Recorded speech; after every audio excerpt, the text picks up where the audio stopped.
آپ کو پتا ہے غریب نواز کو ہند الولی کہا جاتا ہے. وجہ یہ ہے کہ ولی کا ہندوستان ہے. یہ نہیں ہے کہ ہندوستان کا ولی، بلکہ یہ پورا ہند ہی ولی کا ہے. دربار غریب نواز سے ہندوستان کو جوڑا گیا ہے. سلطان الہند بھی کہا گیا، سلطان الاولیاء بھی کہا گیا. لیکن جانتے ہیں ان کے آنے کا راستہ اتنا پیچیدہ تھا. وہ سن 583 کی بات تھی، 583 ہجری چل رہی تھی، جب آپ حرم کعبہ سے نکل کر مدینہ طیبہ جا رہے تھے. اس وقت آپ کی عمر تقریباً 45 سال کے آس پاس کی تھی. نہایت ہی عبادت گزار، تقوی شعار، 20 سال اپنے پیر و مرشد کی خدمت کر کے وہ حرم کعبہ میں پہنچے تھے. 20 سال کے بعد جب مسجد نبوی میں گئے تو عجیب سی کیفیت تھی. سلام کیا رسول پاک صلی اللہ علیہ وسلم کے دربار میں تو جواب قبر انور سے آیا، وعلیک السلام یا معین الدین شیخ البر والبحر. اے معین الدین، تجھ پر میری سلامتی ہو، اللہ کی سلامتی ہو، جو خشکیوں کا بھی اور تریوں کا بھی تجھے امام بنایا گیا ہے. اور آواز یہ نبی کریم صلی اللہ تعالی علیہ وسلم کے دربار سے سننے والی آواز تھی. آپ گھبرائے تھے، تھوڑا سا سراسیمگی تھی. یہ ہندوستان کی طرف اشارہ کر کے میرے آقا صلی اللہ تعالی علیہ وسلم نے فرمایا تھا کہ تجھے ہند کی ولایت دی جاتی ہے.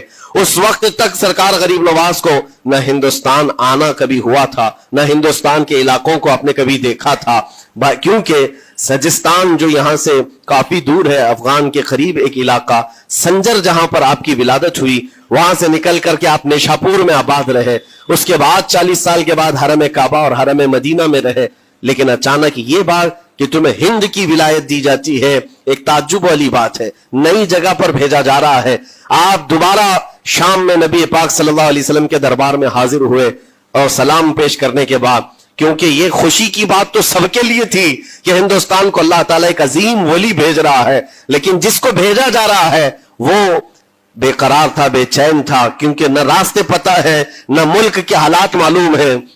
بارگاہ مصطفیٰ صلی اللہ علیہ وسلم میں دوبارہ جب حاضری ہوئی، عرض کیا آقا آپ کا حکم، اس کی تعمیل کے لیے بندہ حاضر ہے، لیکن نہ یہ فقیر ہندوستان کے راستے دیکھا ہے، نہ وہاں کے حالات معلوم ہے.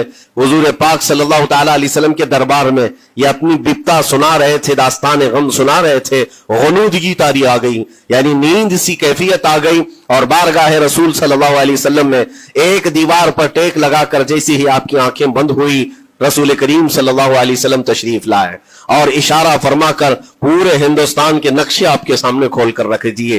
اور پھر غریب نواز کو یہ بتایا بھی کس جگہ سے تمہیں سفر کرنا ہے، کیسے تمہیں جانا ہے اور کہاں تمہارا مسکن ہوگا. سرکار غریب نواز فرماتے ہیں اس ایک خواب میں میں نے رسول کریم صلی اللہ تعالی علیہ وسلم کے ہاتھ میں اجمیر کے پہاڑ بھی دیکھ لیے، وہاں کے قلعے بھی دیکھ لیے تھے جو موجود تھے.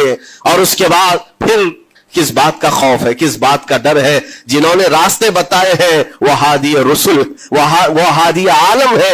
نبی پاک صلی اللہ علیہ وسلم آئے ہیں پوری کائنات کو راستہ دکھانے کے لیے، اور جنہوں نے غریب نواز کو ہند کا راستہ بتایا ہو، پھر ڈر کس بات کا؟ جب آپ بیدار ہوتے ہیں تو اپنے ساتھ 40 قطب اس اولیاء کرام کی جماعت لے کر مدینہ طیبہ سے سفر کے لیے نکلے تھے. میرے عزیزو، اب بات یہاں آتی ہے، اسی لیے مدینہ طیبہ سے یہ پورا پلان ہوا ہے، مدینہ طیبہ سے بھیجا گیا ہے، مدینہ طیبہ سے پلیسمنٹ ہوا ہے. اسی وجہ سے آج تک تاریخ غریب نواز کو عطائے رسول کہتی ہے.